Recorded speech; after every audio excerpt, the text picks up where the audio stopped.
प्रभागात इच्छुकांचा काळजी दौरा, मतदारांशी अचानक वाढलेला संपर्क चर्चेचा विषय। महापालिका निवडणुकीच्या चाहुलीनं शहरातील प्रभागांत गेल्या काही दिवसांपासून एक वेगळीच चहलपहल दिसू लागलीय।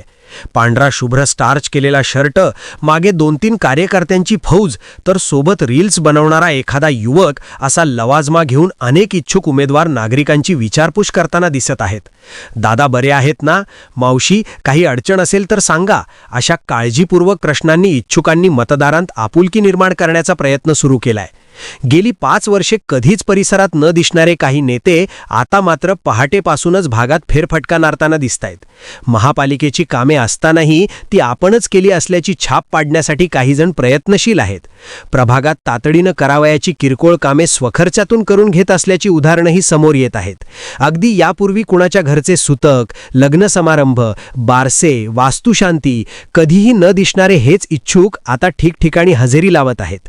स्टार्च केलेला पांढरा शर्ट आणि नगरसेवक झाल्याचा आविर्भाव घेऊन उमेदवारांच्या या बदललेल्या शैलीकडे नागरिक मात्र गमतीनं पाहत आहेत। निवडणुकीच्या तोंडावर अचानक वाढलेल्या या काळजी दौऱ्यांमुळे परिसरात चर्चांना उधाण आले असल्याचं सध्या चित्र पाहायला मिळतंय। वसुंधरा शक्ती न्यूजसाठी पत्रकार विजय तोडकर। चॅनेलला सबस्क्राइब करा।